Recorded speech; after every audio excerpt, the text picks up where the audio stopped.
wabarakatuh. Waalaikumsalam warahmatullahi wabarakatuh. Yang terhormat kepada Bapak Profesor Dr. Sutrisno MAG dan Ibu Asnia Naila Sari MPDI.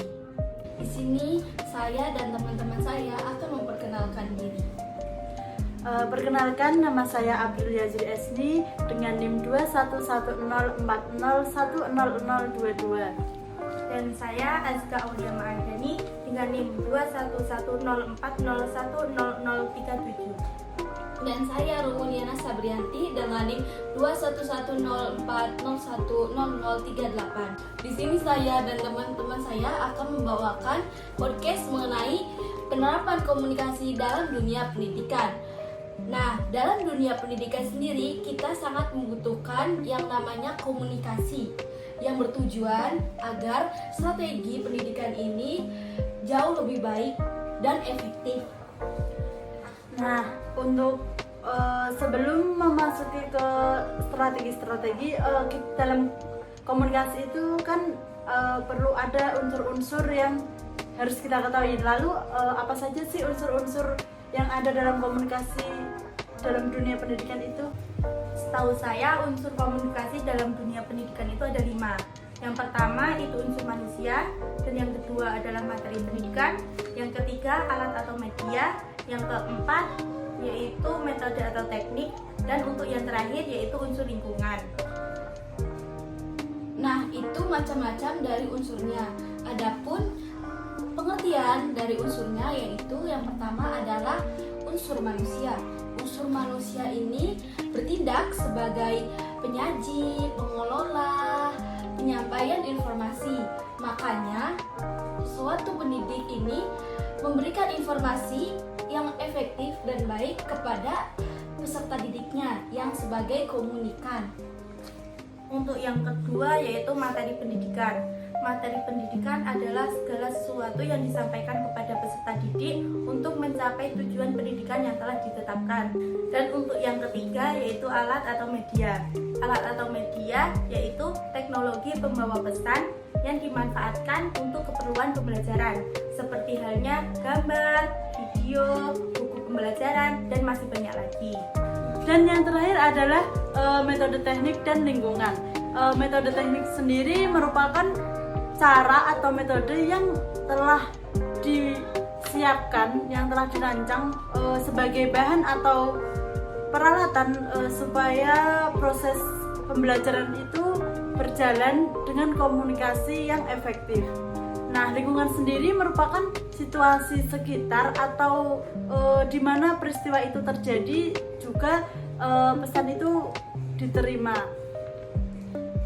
Nah, dari pemaparan mengenai bagaimana unsur komunikasi, kita juga harus mengetahui apa itu fungsi komunikasi dalam dunia pendidikan.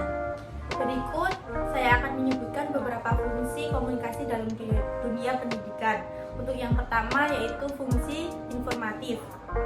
Fungsi ini berfungsi untuk memberikan keterangan, memberikan data atau fakta yang berguna bagi seluruh aspek dalam kehidupan manusia. Dan untuk yang kedua yaitu fungsi edukatif. Maksudnya komunikasi berfungsi mendidik masyarakat, mendidik setiap orang dalam menuju pencapaian kedewasaan mandiri. Seseorang banyak tahu karena banyak membaca, banyak mendengar, dan juga banyak berkomunikasi. Lalu selanjutnya yaitu ada fungsi persuasif. Apa sih maksud fungsi persuasif ini?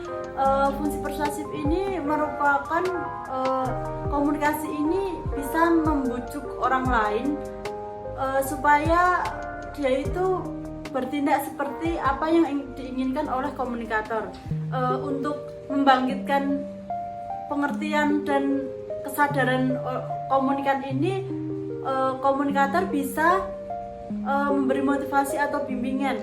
Nah, setelah komunikan ini mendapatkan motivasi atau bimbingan, ada perubahan perilaku atau sikap pada komunikan tersebut. Nah, perubahan di sini perlu diketahui, perubahannya itu bukan semata-mata kita komunikatornya ini memaksa, tetapi perubahannya itu karena keinginan dari dirinya sendiri. Itulah beberapa fungsi dari komunikasi dalam dunia pendidikan. Untuk selanjutnya, saya akan memberitahu mengenai strategi dalam membangun komunikasi yang efektif dalam dunia pendidikan. Apa saja sih yang menjadi strategi-strategi untuk membangun sebuah komunikasi yang efektif di dalam dunia pendidikan itu? Berikut strateginya. Yang pertama yaitu menjadi komunikator yang handal.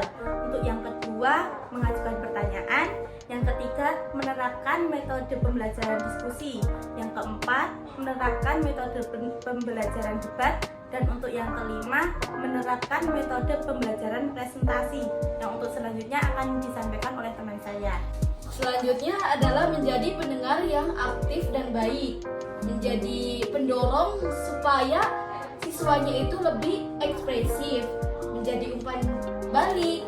Yang terakhir, memilih topik yang relevan, menarik. Itu adalah pemaparan mengenai strategi komunikasi dalam dunia pendidikan. Jadi kesimpulan pada podcast kali ini adalah ketika ingin membangun sebuah komunikasi yang efektif di dalam dunia pendidikan itu, kita perlu tahu unsur-unsur komunikasi dalam pendidikan dan juga fungsi dari komunikasi pendidikan tersebut. Setelah kita mengetahui unsur dan juga fungsi dari komunikasi itu, kita bisa menentukan strategi yang tepat supaya kita itu bisa menghasilkan sebuah komunikasi yang efektif di dalam dunia pendidikan itu. Jadi kita itu harus tahu dasarnya dulu sebelum kita menyusun strategi. Mungkin itu saja Podcast dari kita. Mohon maaf apabila banyak kekurangan dan kesalahan kata. Sekian. Wassalamualaikum warahmatullahi wabarakatuh. Waalaikumsalam warahmatullahi wabarakatuh.